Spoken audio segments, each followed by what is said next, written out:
नमस्कार, मैं मनोज कुमार।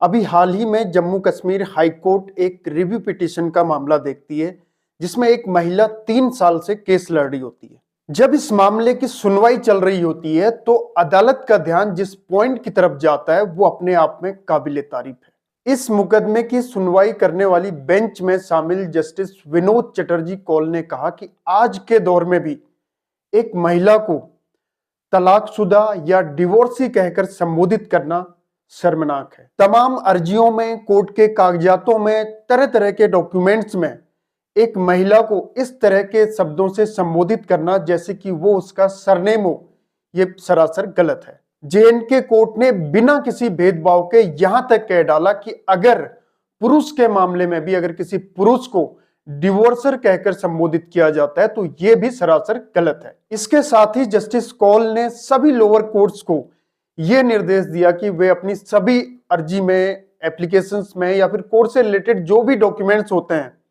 उनमें महिला को तलाकशुदा या डाइवोर्सी नाम से संबोधित ना करें।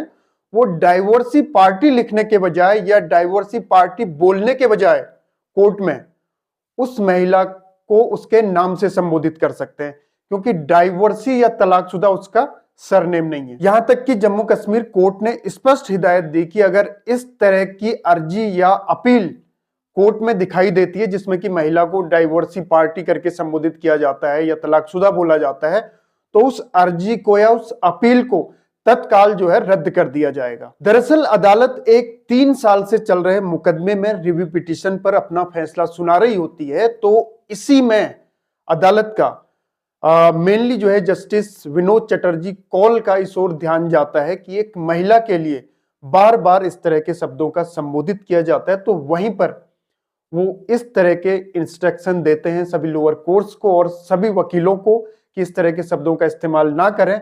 यहां तक कि इस मामले में भी, जिस मामले की वो सुनवाई कर रहे होते हैं, इसमें जो एप्लीकेंट होता है उस पर 20,000 रुपए का जुर्माना लगा दिया जाता है। दरअसल जम्मू कश्मीर के बडगाम में रहने वाली एक महिला 7 साल की अपनी बेटी के साथ पिछले 3 साल से मायके में रह रही होती है।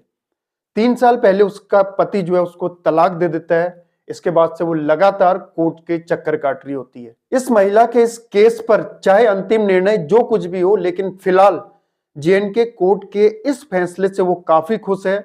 वो खुद भी अपना दर्द बयां करते हुए ये कहती है कि पिछले 3 साल से कई जगह इस शब्द को सुनकर मैं इतना अपमानित महसूस कर रही थी कि मैं कई जगह अपने आप को डाइवोर्सी या तलाकशुदा के तौर पर इंट्रोड्यूस करा रही थी।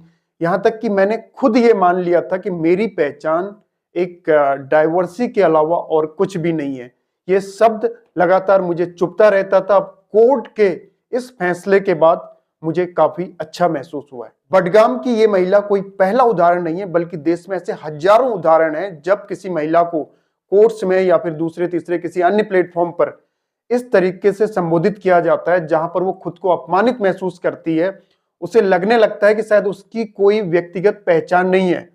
डाइवर्सी के अलावा वो खुद को और कुछ भी नहीं समझती, क्योंकि बार बार उसे इस तरीके से जलील किया जाता है।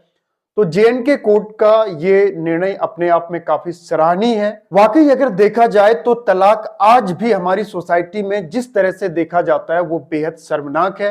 ये एक टैबू है। शादी हो या तलाक हो, ये एक व्यक्तिगत मामला है। इससे किसी व्यक्ति की कोई पहचान तय नहीं की जानी चाहिए। अगस्त 2023 में उस समय के chief justice of India DY Chandrachud ने एक हैंडबुक जारी की थी जिसमें लेडीज को लेकर, यानी लेडीज के लिए अलग अलग प्लेटफॉर्म पर कोर्ट में हो या कहीं दूसरी तीसरी जगह इस तरीके के शब्दों से बचने को कहा था, जैसे दुष्चरित्र, व्यभिचारी, बदचलन, आवारा, तवायफ। इसको लेकर सुप्रीम कोर्ट ने अपनी वेबसाइट में ऐसे तमाम शब्दों का उल्लेख किया है और इस पर पहले भी कई बार चिंता जताई गई, लेकिन अभी हाल ही में जेएनके कोर्ट की तरफ से जो तलाकशुदा और डाइवोर्सी को लेकर स्पष्ट तौर पर अपनी लोअर कोर्ट्स को निर्देश दिए गए हैं वो वाकई सराहनीय है। हालांकि कई तरह के जज, वकील इस तरीके के वाकयों से गुजरते रहते हैं, ऐसे मामले कई बार देखते हैं, लेकिन जस्टिस विनोद चटर्जी कौल जैसे सेंसिटिव जज काफी कम होते हैं जो इस तरीके के मुद्दों को काफी गहराई से समझते हैं। वो ये समझते हैं कि इस तरीके के शब्दों का महिला की मानसिक स्थिति पर, उसके मानसिक स्वास्थ्य पर क्या प्रभाव पड़ेगा। तो इसको लेकर जो उनकी तरफ से पहल की गई है वो काफी सराहनीय है। तो आज के लिए फिलहाल इतना ही, आगे फिर होगी मुलाकात। नमस्कार।